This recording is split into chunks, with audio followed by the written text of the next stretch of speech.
We gotta bring up some subjects, man. We live though. I got some. We good. We good. We ain't got to bring. Listen. We live. Is y'all tuned in? This my people who's tuned in. I just want to know if y'all tuned in. If y'all ain't tuned in, tune in every day, Monday through Friday at 10:30 on the live. Bringing y'all a bunch of bewareness.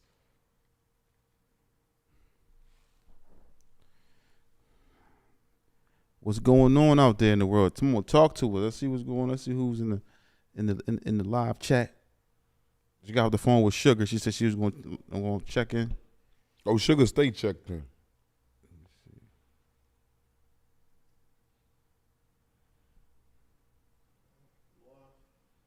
We live now? It wasn't live before? Remember, man, to check on y'all peoples in there, man. Mental health awareness is real inside them penitentiaries, counties. Huh? Oh, okay. No, I'm just saying I didn't even see the live video yet. Let me check in and go and see what's going on. Make sure y'all check in with the men up there.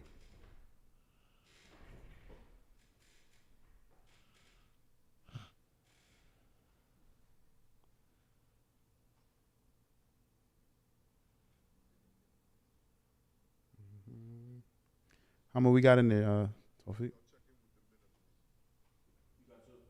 Just two? You got two people checked in. So listen, let's get to it today. So basically, this is Tales from the Jails. We're gonna be going live every single day. I'll say Monday through Friday, every day. 10 a.m., 10:30. We're gonna be going in between. We're gonna be going live, giving everybody exclusive content. The purpose of the live early morning content or morning content is to motivate everyone to stay free, to stay safe, to stay, out here on their job grinding, to, just to stay motivated, because we understand that, prison is a serious thing, and even just come home from prison is a serious thing, because when you come home from prison, now you're facing more adversity. You face the adversity behind the wall, and you come home facing more adversity. And some people feel like, what? I should have stayed inside that joint. It's from me, from my standpoint of doing over 2 decades in prison, man. And me just ready to say this, it sound weak, but it's a reality. But when you get out here, man, and you done, substantial time behind them walls, man, you really like at the mercy of anything. You a grown man or a grown woman for that matter. And you coming out here and you gotta, God forbid that you had any kids, or if you did have any kids, you gotta come out here, get that back on track. You gotta get you on track, because if you ain't right, your kids can't be right, your significant other can't be right, can't nobody be right if you ain't right. So coming out of prison after spending all them years and time, even if it's 9 months, you might lose stuff as far as a vehicle, house, or, just stuff that make you stand firm in society that you might lose. So coming home, man, is more trickier than being in there, if that makes any sense. Yeah, because, and then another key thing is we always talk about is support. Support coming out, man. Because, I'm speaking from a standpoint of someone who tried to support my guys when they come home from prison. That's difficult in itself to be able to do that, and also be able to maintain your business or whatever you got going on in your family, and then you still got to help your guys. But you got to sometimes, look at it as, an opportunity for you to do something for your guys. Whether it could be a phone call, and always got to be money, it can be a phone call. It can be pointing them in a direction and get them a job where you working at, or whatever the case may be, or just being available to them to an extent in which you can help them, because you never know how bad a person is doing mentally.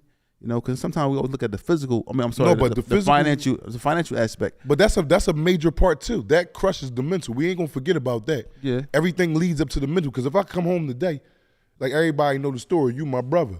If I didn't have you, bro, alhamdulillah. I'm 45 years old. Alhamdulillah today. But if I didn't have you, I'll be back out there in them streets, cuz.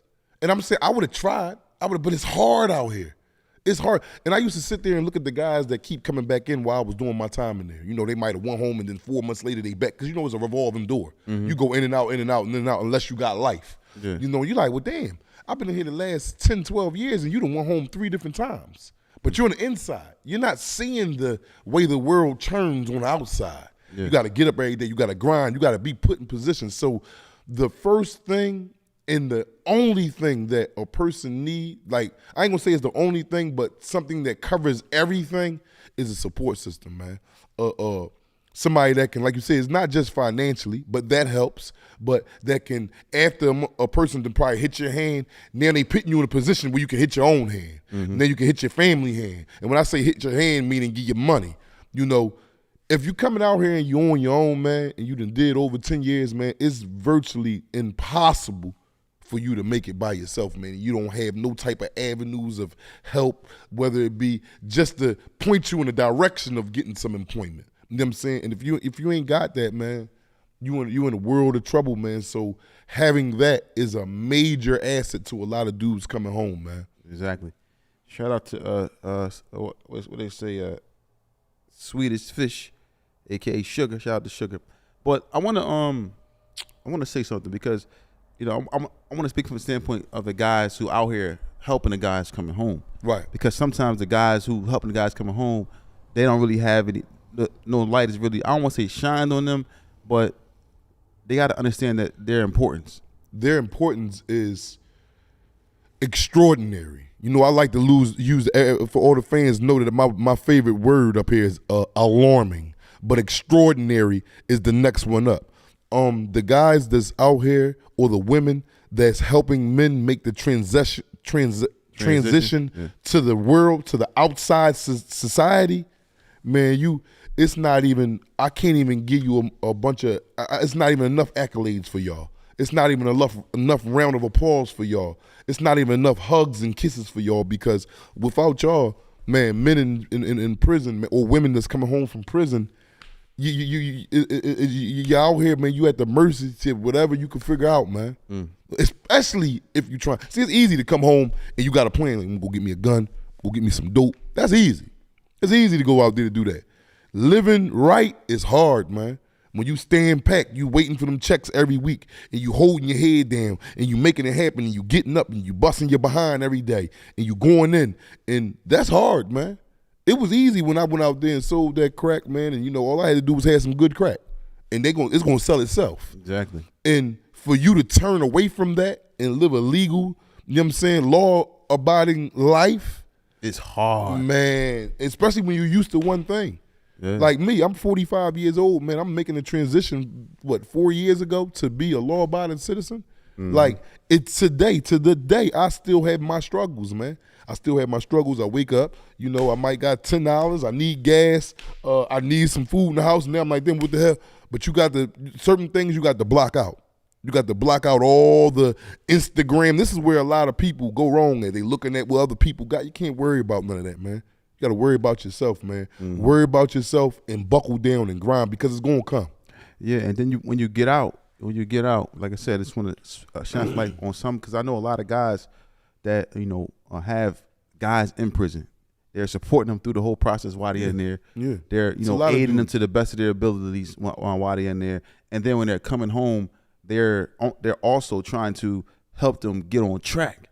And that is a job in itself. It's really, because sometimes you got to you got to be a therapist. All that. You got to be a person, a secretary. You got to provide, you know, some type of finances for them. You got to be, like I said, secretary. That is a job, and it becomes annoying. Keep them focused. And it's annoying too. It is, because I go through it, and I've been through it. It's annoying, but sometimes the reason why I think about it is like, yo, damn, that could be me, and I know that was like me. This guy, babies coming home, man. This guy do it for me. I like grown babies. In my mind, there's no doubt. I'm like, if it was me, flip side, in my mind, I'm like, I wouldn't even question whether or not a guy would do it for me. So that's what keeps me going, because I understand, and also understanding me and my transition I had to make. Right. Because you know type of stuff we was into, so I had to make a crazy transition when everybody was saying like, it was a sacrifice. You're gonna do it. You're gonna leave, and it's like I had to do that, you know, and now, you know, it's paying off in ways like, you know, you look we got Tales from the Jails. We got an outlet for those who are coming home from prison, those who are in prison, those who have a story to tell. So and speaking on this, to me, it's healing. To me, when I speak about this, when I revisit this, because this is a never-ending subject. Prison, you ain't gonna never be without that. For the people that never been to prison, they got people that been to prison, so you're involved. you're involved all the way around the board. They got these prisons ain't closing down. They not closing down. They not closing the doors on them. And if they do close that one, they're gonna build a bigger one across the street. So this is like a forever thing. People is gonna always, try to take the shortcut, try to take the fast route, and I get that too. But you got to know, at the end of the day, if you get caught, this is what's gonna happen. A lot of people always say, man, like I said about it yesterday, oh, the laws is messed up. This is that is messed up. Yeah, they governed it for the blacks to be locked up and the whites get privileges. You might be right. Matter of fact, you is right. You know something that we didn't that I want to shine light. You know how you talk about how you about to come home, right? When you getting ready to get out. I want to talk about how it is for somebody out here knowing that your man about to come home and how you prepare for your man to get out. So I'm gonna tell you how I do it. Like when I know my guy ready to come home, when he call me like, yo, I'm coming home. I'm like, all right, listen, we be there. We be there to pick you up. Whatever. We be there 6 a.m, waiting to get you out. Yeah. What I'm doing is my man might say, look, I need a couple of them Nike Tech sweatsuits or whatever. But ain't no mic. That's what I said. I need this. I need that. So I'm like, all right, I'm gonna go grab this the day before. I'm gonna grab my man a couple pair of sneaks, couple pair, some sweatsuits. Make sure he got somewhere to stay. Couple dollars in his pocket. All these things, and then also, if you're in a position, like I said, you got all these things that you're doing. You preparing for him, preparing to get him out, for him to come home, and now you gotta prepare how he's going to eat when he get out. As I was about to say, that's just the beginning. So now when he come home, you're like, look, I got this, I got that, I got this. This is what we gonna do, And in that, you're trying to prepare your homie and kind of put him on a platform to where as though he can succeed. And that's what I do with my guys. I take big chances and big risks, as you already know, to make sure that my guys is in good position. And then a lot of times told me that I shouldn't do this or I shouldn't do that or don't see the vision. So what I did was say, these are my guys. They come home. I gotta try to help them out. I gotta try to put them in position. But this is a standpoint of thinking about it when your man just coming home, or even when your man in jail. Sometimes you might not want to answer the phone for him. Yeah. He get on your nerves, 3-way call over here. Money. I need money back. Not money, not only money for him, but money for a significant other, a child, a wife. They need this, they need that. And I'm like, I got my situations over here. I got to handle what I got to handle. And it's like, it can become stressful on you. So I'm just giving a vision, because a lot of times people don't understand that these things are real. And a lot of people don't know, though. They do know. The people that's there, for they significant other or they brother or they friend or they homie, man, shout outs to y'all, man. Bunch of accolades to y'all, man. Y'all get y'all flowers, man, not today, but every day. Like all the women, the baby moms that was busting them roads down, going to see them dudes, man, once a month, every week, whatever it was, man. You help keep a man's mental somewhat intact from the madness that he was going through inside that live casket. That's what, remember y'all, the prison is a live casket. You have a casket for the ground where you're totally deceased, and you have a casket for when you're alive, and that is that penitentiary. For sure, because, and then another thing is too, when they get out, the actual aspect of them getting out and trying to get them on track. That's hard. You got to do that every day, forever, because they can go left. And they I don't think you got to do. No. I beg to differ. All right, I want to say forever. Forever. That was that's a misstep. No, but listen. Sometimes, as long as you're my friend, as long as we alive, because I know but friends is going to do that. Period. Because we have an addiction, bro. I got an addiction. You got addiction. It's an addiction. Like it could be money. It can be whatever. And sometimes we got to keep each other focused. Yeah. And on track, because we all have our vices. Right. So as long as I see you, you might not like to hear what I got to say sometimes. Like I might not want to hear what you got to say, because we argue all the time about stuff. You'll come to me, but is needed, because we got to check. You got to be able to reroute each other, get each other focused, because anything can cause you to go back or be back in prison. And like you said, you mentioned many times you went back to prison, but the whole time before you went back, what I was always saying to you, a lot of time, like, yo, look, no, stay the course, man. Stay the course, man. It's coming up. It's basically about patience for the dude or the female that's coming from incarceration. You're not going to get nothing overnight. You're not going to come home and get handed $1 million check. Nope. No, that if you got that in your mind, you might as well go ahead and jump in the ground, because you live in a fancy land. You're no longer alive. So we 2025. Don't type of shit that. Not saying that it won't happen. You hit the lottery or something real fast, but that's far few in between. So patience along with grind and dedication, that's how you get to where you want to be. And also, I want to say something too. It's Jumu'ah Friday, man. Alhamdulillah.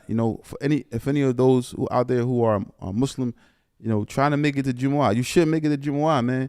No matter what you got going on, stop and go get them barakats and blessings, because we may not be able to see another Friday. You know what I'm saying? We may not be able to see tomorrow. So, and if you're able to, make it to Jumu'ah, but you should be able to make it to Jumu'ah, you should, or wherever you at. You can't make it to the masjid, wherever you at. If you got somewhere, you make sure you with some brothers, y'all just have, Jumu'ah together. Y'all pray together, because, you never know, where you can be at. You never know. And for me, that's what keep me focused. That's what kept me, when I was broke, when I ain't had nothing, when I was going through what I'm going, I still go through stuff every day. I'm praying. I'm getting to my salat in, because I understand that's going to be the stepping stone for me to get to where I need to go.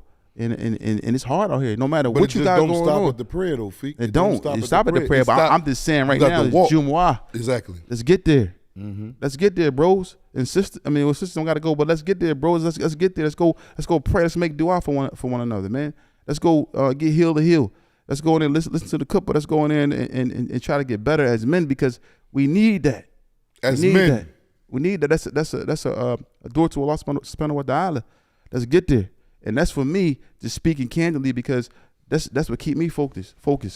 So when I see the brothers, when I'm at the masjid and when I'm praying, I'm making dua for everybody, because I need the blessings as well. I need to stay focused, because I can be astray.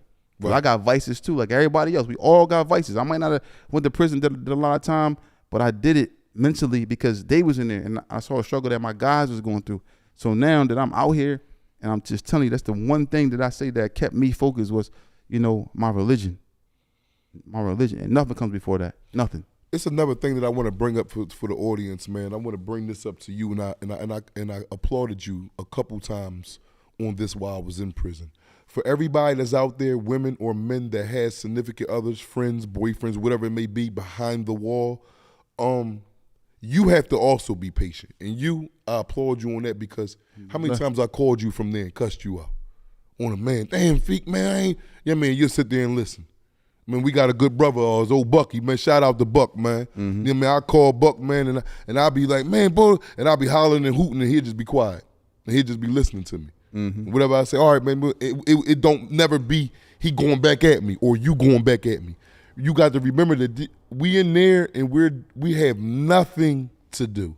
We don't know, or some of us know, but we probably don't know to the extent of what a person is doing out there in society just to keep things afloat. Not only their self, but me when I call for my little 20s and 30s and shit like that. Mm-hmm. You have to be aware of a person's mental inside that wall. They have absolutely no inkling of what's going on out there with you. So the patient you are with them, the outcome turns out better. The conversation turns out better. Everything turns out better. It's just, I want y'all to be aware to be patient with them dudes when they call and you press that 5. Because you ain't got to press 5. If you in an uptight attitude at the time, don't even answer the phone. He'll call back in an hour or two. Best believe he called him back. But wait till you get in a better state of mind instead of engaging with him with what you are feeling at the time, and then it's just a mess. It's a mess. Dude get on the phone with his girl, she hollering, hooting, he hollering and hooting, he hang up. I know me. I hang up with my girl and she done said some crazy stuff. I'm trying to knock something. I'm trying to break something up. I'm trying to ush something right up. So now that just came from that conversation because it wasn't handled accordingly. And it's not obligatory upon y'all, but it's just something to take a look at. Me being on the outside now, I get calls, but I get harassed all the time because I'm supposed to know better because I've been in there. But now I'm out here in the civilian shoes. Now I see what they were saying because I wasn't out there at first. I'm in there with the guys and them. Now I'm out here on this side like, oh, that's why that money couldn't get sent Tuesday. It had to get sent Friday. Mm-hmm. Oh, that's why that couldn't get done today. It had to get done. You know what I'm saying? So now when you see it and you're paying attention to it, it makes you know how to navigate a jailhouse conversation better, man. And I want to say something about, in my opinion, about being a hustler.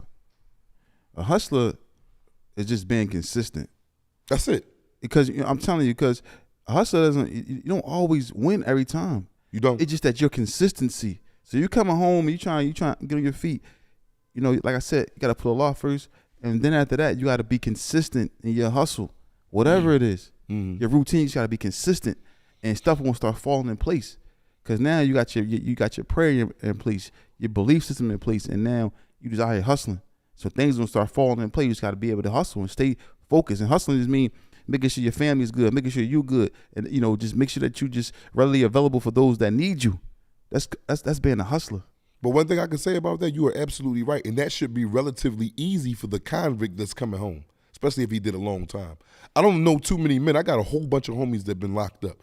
I don't know too many of us that don't have a pattern. And when I seen a pattern, a regimen, a daily regimen, we used to get up. Them doors pop at 5:30, 6 o'clock in the morning. I'm talking about I'm up. I'm already got my boots on. I'm talking before the guard even got to my cell to open up the cell. I'm going out. I'm going to rec early in the morning. I'm running the track. This is every day, Monday through Sunday. So now it's repeated every day like Groundhog Day. So now that trait, that is one of many traits that you collect from jail that I say is a good trait, so that you could use that in the outside world. Because you don't have too many lazy dudes. You don't see too many lazy dudes in jail. You see it, but it's not a place for you to be lazy. In hustling, you can't be no lazy dude.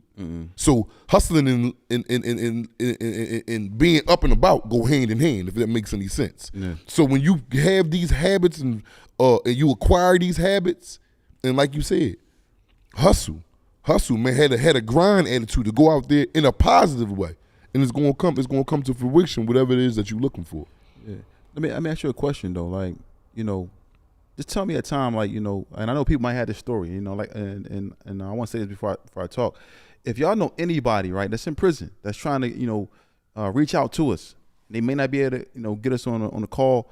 Tell them to send letters to P.O. Box 48279. That's P.O. Box 48279, Philadelphia, PA. P.O. Box 482 P.O. Box 48279, Philadelphia, PA 19144. That's P.O. Box 48279, Philadelphia, PA 19144. Once again, so tell me about a time, right, if you can, that you remember, like a day walking the yard, you know, and it's like you don't know exactly when you're getting out, or whatever. A time you was in prison, you just thinking about, damn, what I'm going to do when I get out. Like, man, every other day, especially when I really thought about what I'm gonna do when I'm gonna get out. That probably was at like my 10-year mark. 10-year mark, you on the yard. See, after 10 years, you know, you come to learn to grow up, because you know I went to jail when I was a kid, as you know. So when I started growing up and started getting older and doing time, all the little wild, like, hating, rat bashing and all that, like, you could beat up 1,000 rats, they still gonna keep coming. It got to get a point in your life where you be like, you know what he did, you know, I don't agree, but you over there, I'm over here. I'm no longer looking to knock you out no more because of what you did. So now, to answer your question, every other day, man. Every other day, man, walking that track, whether it be, you know, you sitting there, but it's more so when you walking the track, because, you know, you out there, you may be by yourself, or you may have your walkie, and y'all talking about things that y'all can embark on when y'all get home. But you be really out there in that yard, like, man, what am I gonna do when I get out there? You know, and it's when I first came in the feds, they had trades for you to take up.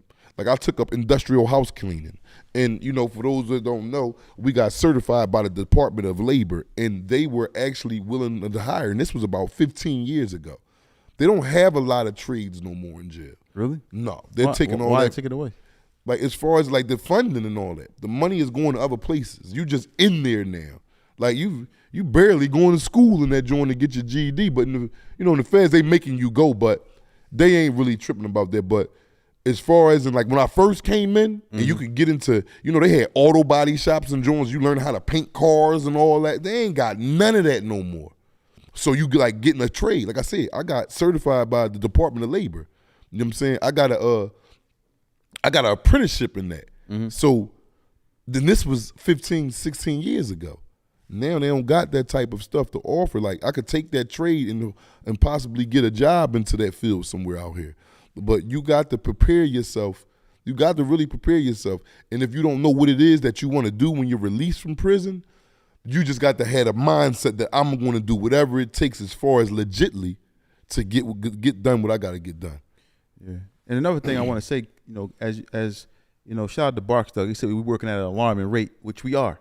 Now we need y'all support too, man. To keep things going, man. So if you can, become a member. It's only like $5-6 a month. Become a member. It's like $100. What's that? It's like $1.50 a week. $1.50 a week. Because it's gonna support us, and we need that support. And also, we're gonna keep bringing y'all real content, real guests, people that have been depressed from the prison system. So just become a member, man. Right now, if you can click become a member on our page right now. We appreciate that, man. We appreciate all the support. It don't matter if it's one person or 100 people. We gonna appreciate it no matter who it is. So I want to thank everybody who's been tuning in, who's been tapped in with us. As you can see, like we're fairly new to this, but at the same time, we have a lot to give because it's only the beginning. And I wanted to bring something up real fast. I want to address something, man. For the people out there that probably understand what I'm ready to say, man, like women that's holding their men down in there.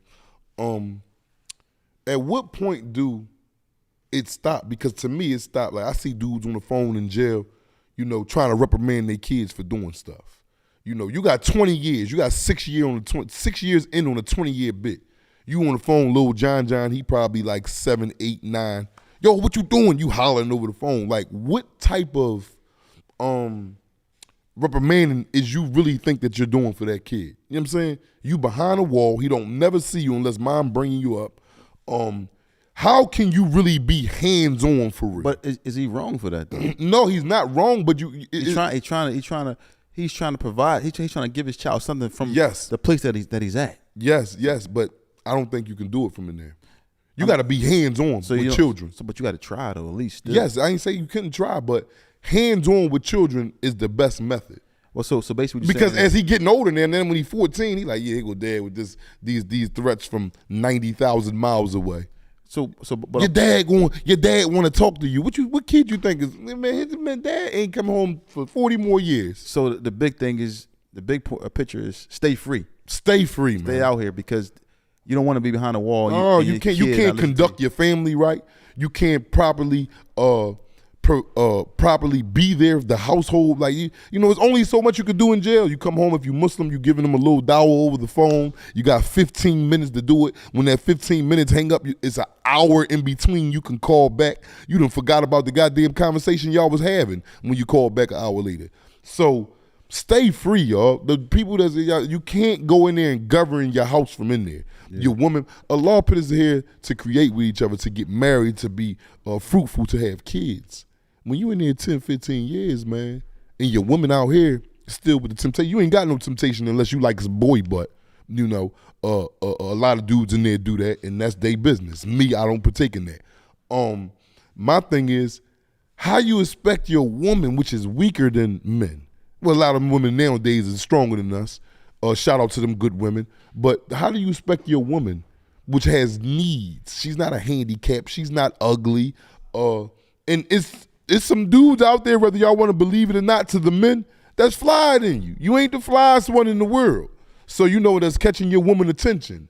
How do you think you can combat that with a 15, 20-year prison sentence? You really just answer that question, man. I mean, it's a lot of pressure on her. But shout out to Cy Moneybags. Shout out to Cy. But it's a lot of pressure on a woman to be out here and hold you down, hold the family down. It's a lot of pressure, man. And then also, like you said, no matter how the woman may look to some people, somebody gonna like her. Somebody gonna think she's attractive. Yeah. It's a lid for every trash can. Somebody gonna be trying to holler at her.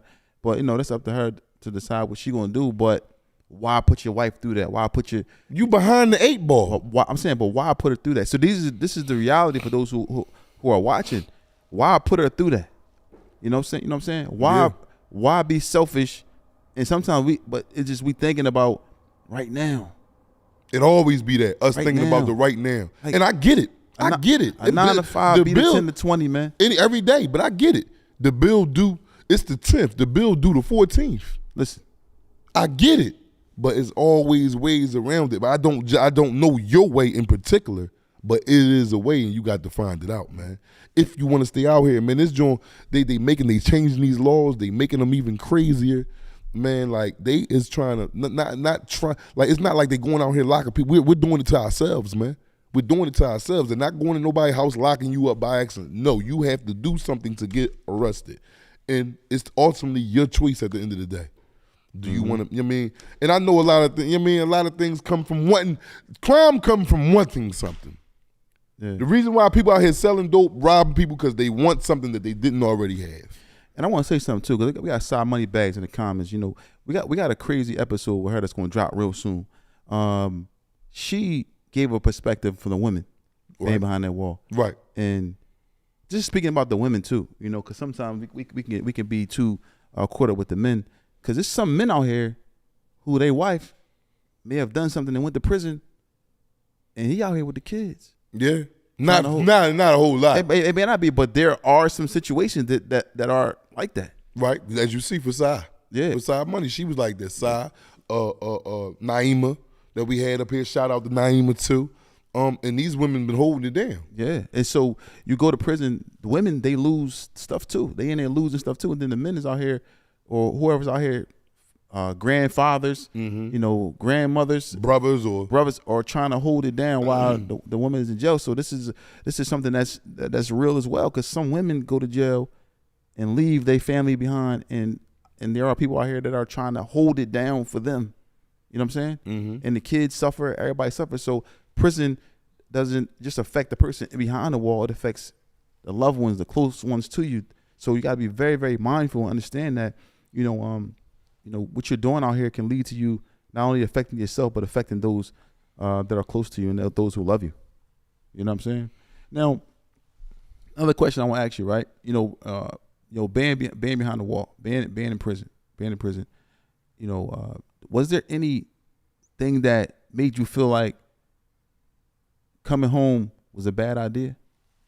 If I get out of here, it's a bad idea for me to leave out here right now. If I leave right now, it's a bad idea. Did you feel like that at any point? At the time when I came home, no. But was it a point where, though, if I could go back and say, after 5 years, like looking right now, looking back on it, after the first 5 years, if they'd have let me out, it would have been a bad idea. You come to terms with yourself. It comes a point when you're in there, especially if you're doing a lengthy sentence, you tighten up, man. You tighten up. You're getting older. It ain't like you be getting younger in there. You know, you got a lot of chance. You ain't got too many chances to get it right no more now. And then, like, when you come, I'm in my late 40s. So this is the end. What we living to nowadays? 2025, 65. That's a blessing. So that means I got about 15 years left. Ain't nobody got time to keep going back and forth to prison, man. Evidently, none of that stuff worked.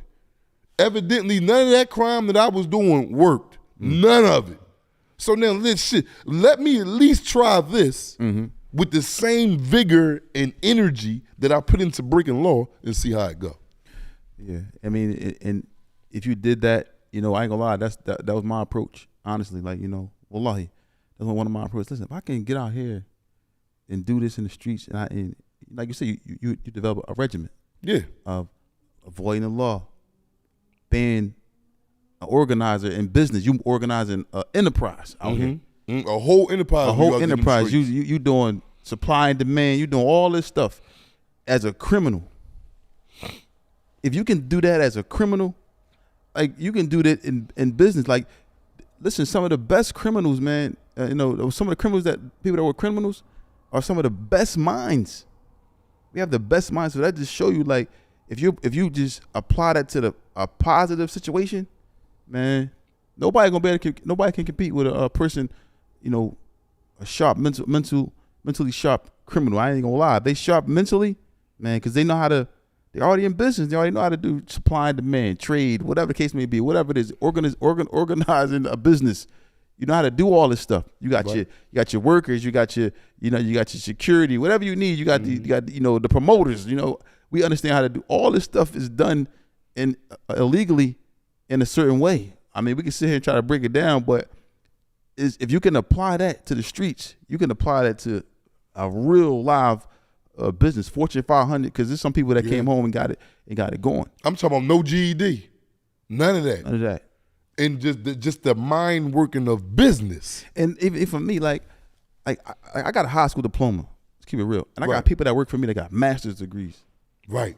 Alhamdulillah. Alhamdulillah. You know what I'm saying? I got people that, this is me just being candid. I got people that work for me that got master's degrees, that got crazy degrees out the wazoo. Yeah. You know what I'm saying? So that just tell you, like, not downplaying them, but it's saying that it's all about your hustle. Yeah.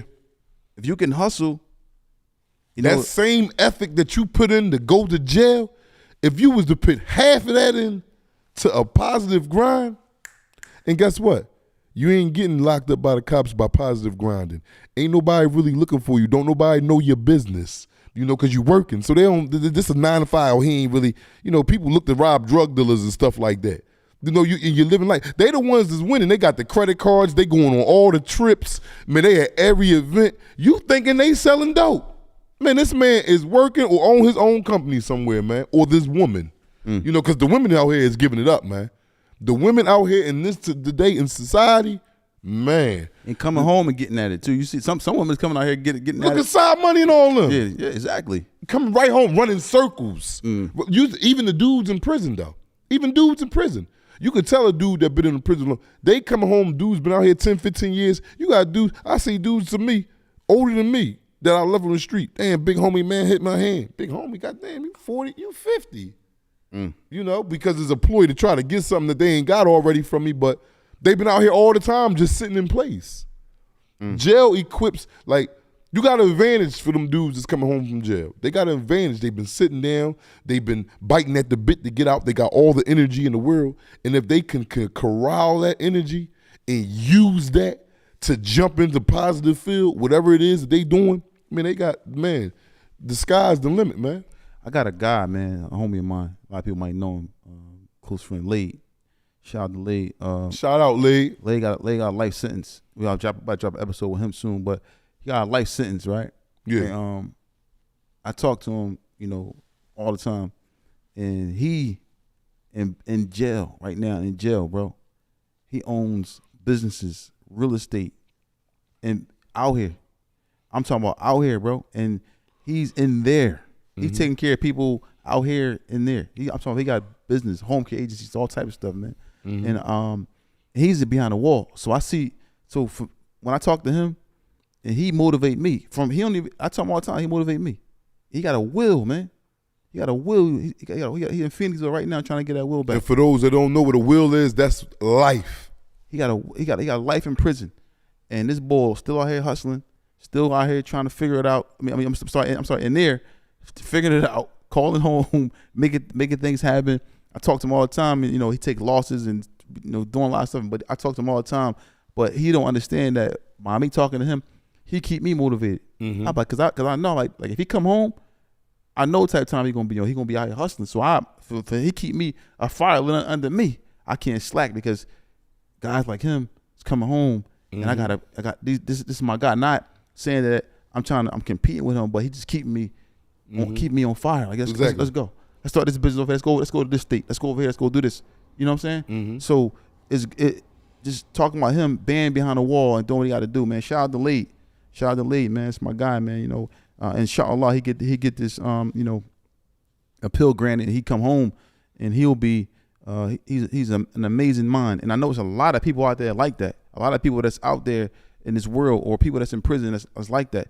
I'm gonna tell you something right now, because we starting like a foundation where we're gonna be assisting a lot of people in the prisons who have great ideas, allowing them to put their ideas into play. This is something that we're working on right now, that we're going to be doing, and it's going to be great because there's a lot of people in prison that have some wonderful ideas and some wonderful business plans and things of that nature. You got the best people in prison that got it, man. Yeah. You sitting there behind that wall, man, and you see these dudes, man. These dudes in crochet shops. They in making vases. I'm talking about, man, I done seen a Spanish turn a Walkman into a goddamn a walkie-talkie. Like these dudes in here, mind capacities reaches so far, like the skills that they got. And I'm like, wow. It took for you to get in here to show that. You already had it, but you never put it out when you was on the street. Yeah. In here, you just took because you ain't got nothing to do in there. So you're rarely breaking law in there. Yeah. So you using the skills that you never was using in there. Man, it's crazy, man. It's crazy how it works. I want to shout out, man, again, man, because we don't give these women they flowers enough, man, that hold these men down in there, man.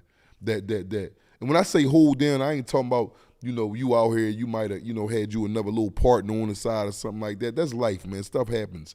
But when you don't lose the communication, when you make yourself available, at times you don't want to make yourself available. When you're going to visits, when you don't want to go to visits. Nobody be wanting to travel no 8, 9 hours, just sit another 8 hours in this hard plastic ass chair, just to appease you. They do that because they love you, man. Mm-hmm. Shout out to y'all, man. Y'all don't get enough recognition for what y'all do, man. The men appreciate that, man, from afar, man. And shout out to Honorable Investments. Shout out to James LaFlame and Time to Work. We appreciate the support from you guys, man, and women out there. So who's been supporting us? Now, let me ask you something else though, Young, because you've been behind that wall, right? Have you ever seen an incident happen and it made you scared? Like, damn, like not scared to the point like where you fear like that. I got to get out of here because that could happen to me. Yes, quite a few times. I'm talking about right then, air on the spot, not heard about it, like walking the track, and then like someone said up here one day, when it get quiet in there, that's when you know something is going on. Yeah. I'm talking about we on a rec yard where there's a bunch of basketballs bouncing, bats getting cracked off the joint, and if it get quiet out of nowhere while you walking the track, something is going on. And at the drop of a dime, you see 5, 6 people gang stabbing one person. And you like, damn, all of them got knives on this one person. He can't even get up off the ground. He got so many holes in him. And I'm like, wow. I'm talking about it happens to the baddest nigga.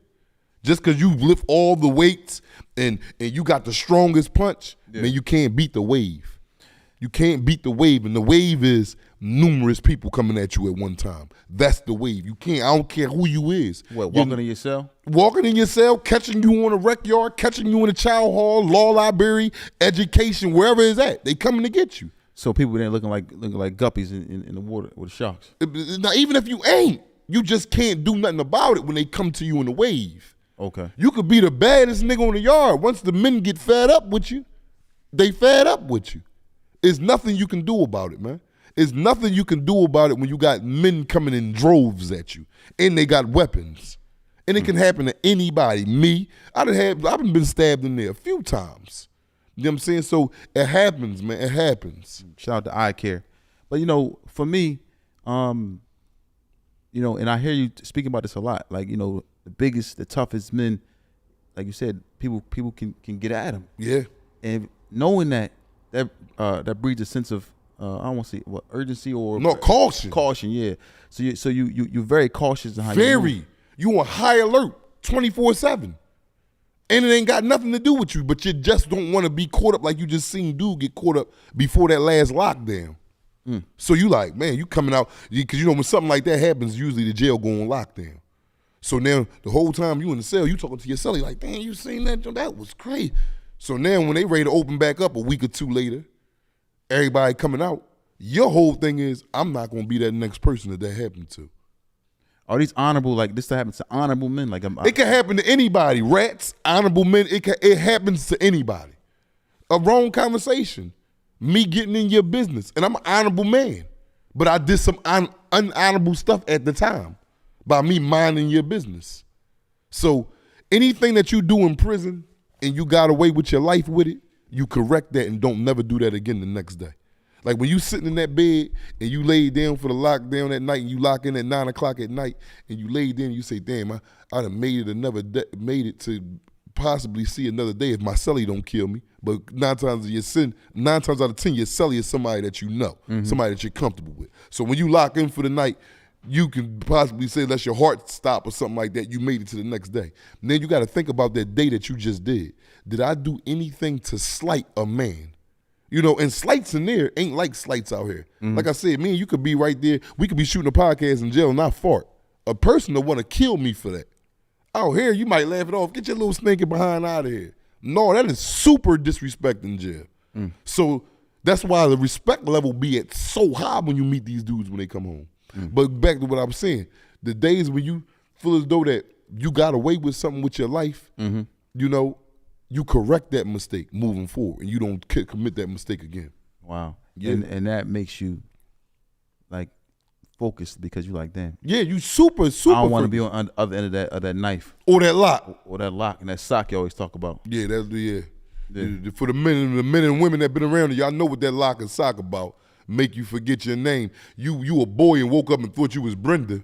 Yeah. Yeah. Well, you said you laughing. That joint knock your whole mind to the left. You heard what old head B-Hop said. Yeah, B-Hop said, yeah, that lie in the sock. That's just like the lock and sock. Yeah. You will get hit, man, on Monday and think you was in Friday, man. You talking about it's Jumu'ah in the hour, right? No, it's Monday. Talking about Jumu'ah, it's Friday. Yeah, that lock and sock is different, bro. That joint jogs memory. Yes, it do. So stay free because these are things that happen. You know, like you said, it's like it's a whole nother world. It's you a whole you gotta learn how to world, survive in that. Where it's like you coming in there, you like a baby coming in there. For those who haven't been in prison, Man, I had a homie, right? I'm gonna tell y'all a little jailhouse story. We was in the county, right? And this when I was doing state time. And this is how vicious it can get, man. My homie, man, from Wanamaker Street, man. Damn, I forgot his name, man. And may Allah have peace and rest on his soul right now. He died. He passed away, man. I think his name is Hawk. I don't want to say, but he's from 58th and Wanamaker. He died from complications. It was a West Philly, North Philly thing going on in the jails or whatever. At the time, I guess whoever worked, he was getting a common fare tray. So in the counties, when you get common fare or special meals, your name come on the tray. So they was making the trays. Yeah. Okay, now you know the light bulbs, the tall light bulbs, the long ones that go in like the ceiling, it'd be the long, like the long ones, pause. Yeah. You know what I'm saying? You know them light bulbs, when they bust, it turn like sand. exactly. It looked just like sand. White Or sand. it looked like salt. White sand, yeah, I know exactly what you're talking about. Yeah. They busted the light bulb and put it in his like goulash. He ate the whole thing. You know, it's so fine that you're not even knowing you eating glass mixed with the goulash at the time. And that night he started taking a poop, and he was pooping out blood, and he was pissing out blood. Like it took like 3-4 hours because it's all in his system now. It's all in his tubes and everything. That night, so he go to medical like, yo, why am I pissing blood and pooping blood and stuff like that? Like, what the hell is going on? Come to find out, he got the glass ripping all through him. They got to take this much intestine out of him.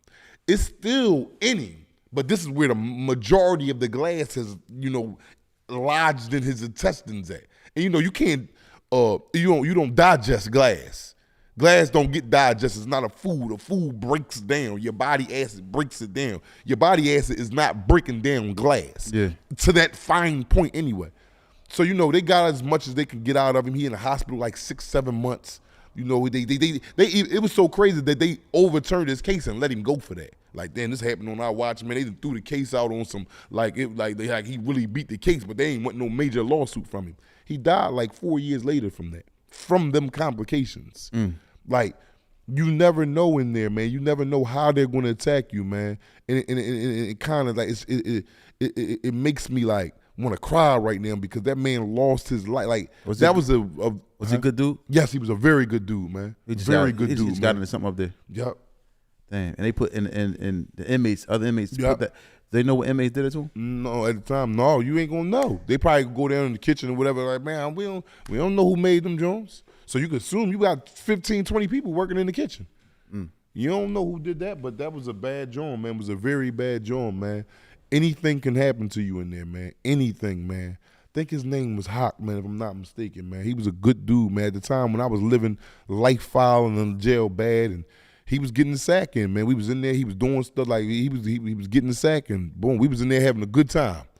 Good dude, man. 58th and Winemaker, man. I sent chewing him and holler at him one time. Oh, yeah? You know what I mean? Good dude, man. Real good dude. This in the county or the feds? This was in the county. Yep, this was in the county, state jail. What year was it? Oh, CFC was that? This was probably like 99? This was like 90, 98, 99. Yep. Wow. Yep. That's crazy. See, these are things that go on in the counties and in these prisons, and you can't really dictate how your life is gonna go while you in there. You gotta adapt to a whole, as you always tell me all the time, because I didn't do a bunch of time, but you from what you tell me is you're coming into those places like a newborn, fresh out of water. Yes, you is. So you gotta learn about how to walk, how to talk in there, how to, you know, like you said, mind your And business. see, and one thing about it, you will adapt. You ain't got no other choice. You will conform to the rules of the prison and the rules of the men living in there. You will conform. There is no ifs, ands, or buts, no other options. Yep. And for the men hearing me speaking that been in that, they're going to agree 99. They're going to agree 100%. This is how it goes down. And this is the only way you're going to survive anyway. You got to get in line. It ain't like you becoming a punk or nothing like that. It's rules, like I said. Like out here, you know, I could fart up here with you right now and we'll laugh about it. Get your little stinking behind out of here. I ain't laughing about that. Well, I'm just saying, I would laugh at you if you did it. I ain't Yeah, I mean, I'm in society now. Okay. But in there, you can lose your life. A dude to look at it, either you trying to, you know, give him some ass on the sly. He be like, well, what the hell type of pass you done made at me? Dude, like for real, you laughing. Here we go. You know what I'm saying? And it's just not nothing to be just doing around men. Yeah, I mean, yeah. I would like if you didn't do it around me, man. You know, you did it the other day over here. I'm like, what the hell? Oh my God, man. You talking about this the other You day. did, man. I was like, what the hell? Like, what's going on, man? What happened to the prison rules? You know what I'm You saying? forget them when you come out here. You be so happy to be out here. I want to be done with that prison stuff. Yeah, but you know, once again, I want to thank everybody for tuning in, man. You know, because you know we really, really appreciate the support, and like I said, we do it. You know, one guy told me this, man. Shout out to That's Ryder. That's Ryder came to me. He said, "Yo, show support to keep us out of court," and I felt that. That's what he said? Show support. Show support to keep us out of court. Shout out to my guy, That's Ryder, and he told me that. I'm like, you know, it makes a lot of sense because he like, yo, Tawfiq, man, yo, just show support, man, keep us out of court, and I felt that because he just looking for somebody to support him wherever it's coming from. It ain't always gotta be financially, but just support me, man. You know, and we asked for the same thing, you know. So, you know, that's not my slogan. That's not our slogan. That's just a slogan that one of our comrades, shout out to That's Ryder, he mentioned that to me. He said, show support to keep us out of court. Anything else you want to add, man? Man, stay free, man. Stay out of jail, man. Grind, man. Keep yourself busy, man. Keep yourself busy, man. The older we get, man, the closer we get to the grave, man. And with that in mind, you know, a lot of us got families, man. A lot of us, man, out of every 10 people, you know, 2 of us probably don't. And then the ones that don't, they still got someone they, you know, once you get older, you want to help out, man. We here to help out, man. Mm-hmm. We're here to help out. You're here to be a addition, not a subtraction. So you know. And I want to say something else too, because you know a lot of the youth. This is my message to the youth, or to people that deal with the youth. And a lot of times, you know, us. I'm speaking from my standpoint of my religion. In my city, we Muslim. A lot of Muslims here, and a lot of the Muslims. Yeah, we have to fear Allah. That's number one, but sometimes the etiquette of the believers is not welcoming to those who are struggling in their Islam. And I want to say something to people out here who, you know, you might feel like, you know, your imam is high or that you on another level than other people, but you got to realize that the Prophet Muhammad sallallahu alaihi wasallam came with gentleness. Be gentle to the youth. Stop calling them YNs. Stop looking at them funny when they coming in these places to pray. Show them, talk to them. They need that. You can't shun them and say, yo, you know, why you got dreads, young boy? Why you can't be harsh with them. You gotta talk to them, because you being harsh with them, they're not gonna be able to accept that. So be gentle when you speaking to these men. Not talk to them like young men, like as if they're your son. You know what I'm saying? Don't nobody want nobody yelling at them, screaming at them, telling them they can't come around, looking at them funny because they got dreads or braids in their hair or whatever the case may be. Or they got all black. Yeah, it is a little. We see what's going on in the city, so we understand. But you can't look at everybody the same. You don't know what's going on out here. So you got to be gentle in your approach in dealing with these young boys. They are young men, so they want to be treated with respect. So when they come around and you want to get the best out of them, don't push them away. Stop pushing them away because they look a certain way, or you understand they out here. Yeah, they are out here acting crazy. A lot of us was acting crazy too in our youth. Maybe it's a little worse then or worse now. It's an opinionated thing. But when you got them out here and you see them out here struggling in their Islam and whatever they got going on, and they are Muslim. I mean, you can't push these kids away. You can't look at them in a certain light. Yeah, they are doing wrong things, but talk to them. Give them some advice. Speak to them as if you are them and you want them to listen to you. Speak to them in that manner. Don't push them away. They come to the masjid, or they come to these dawah centers, or they come to these places, and people was pushing them away with their attitude. Action speaks louder than words. If they coming up and you looking at them funny or looking at them like they don't belong, of course they're going to be, man, I can't go there because they don't treat me right. And I've talked to the youth, and they mentioned this to me like, man, I can't go here. I can't go there. They don't treat me right. They don't. I can't relate. Some of these people, these young boys, don't even know how to pray. So it ain't playing you to say, young boy, you don't know how to pray. Go to the classes. That's not how you talk to them. You talk to them, you be inviting, and you accept them for who they are. But you try to get the best out of them. You can't push them away and think that you better than them because you were them before. And you never know where you gonna be, how you gonna be guided. So don't mistreat the youth. They may not know how to make the wudu. They may not know how to pray. They may not know how to, recite the al-Fatiha. But you can't say, yo, go to classes, man. You need to be in the classes. You can say that in a way like, listen, young boy, I'm gonna go to the class. You wanna come? I'm gonna be here this time. You wanna come? I'll come get you. You gotta have a different approach. And even not even just to them, to the men. There's some men out here who are mistreated by these, so-called, people that are running these masjids or whatever the case may be. And the religion is perfect, not the people. People gotta know how to treat people. If you got a brother out here, a brother that you know, and you got a problem with him, don't go to the masses before you come to him. Don't go out here to the masses and start talking about these brothers in these circles of knowledge or whatever you got going on, especially when you got their phone number. That's not where we from. That's not how we move. That's cowardice. If you got my number or this brother number or another brother number, don't go to social media to air them out or whatever you got to do. You talk to them when you see them, when you call them. That's called being a man. That's called being a man. That's how you deal with people. You don't deal with people like they're beneath you. You're never going to get people around you to support you if you treat them like that. So don't do that. It's not how you do it. We're not perfect. Everybody has their issues. So when you see these young boys out here, these men out here struggling and whatever they got going, they could be selling drugs, they can be doing whatever, they can be using drugs. You don't look at them like they're less than you, man.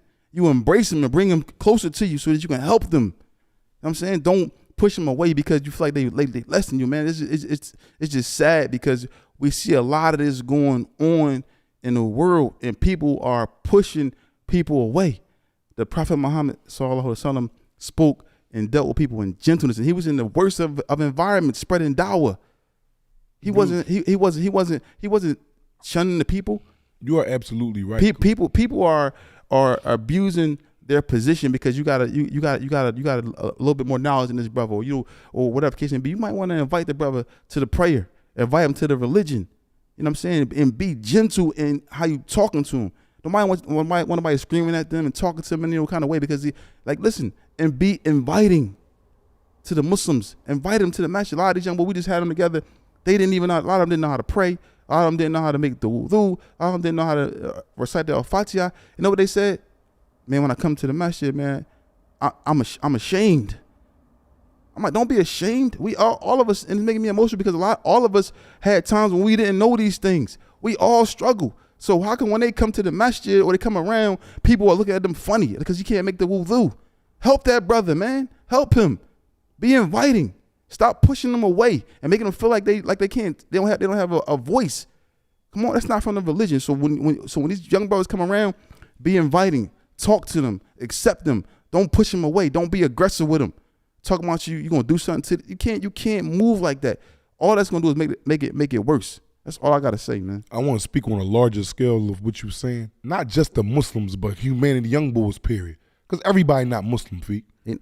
Everybody is not Muslim. You're right. And then I don't want to make it like we just subjecting our attention to the Muslim young. No, it's a lot of young boys that may become Muslim, but don't want to become Muslim because of how they getting treated.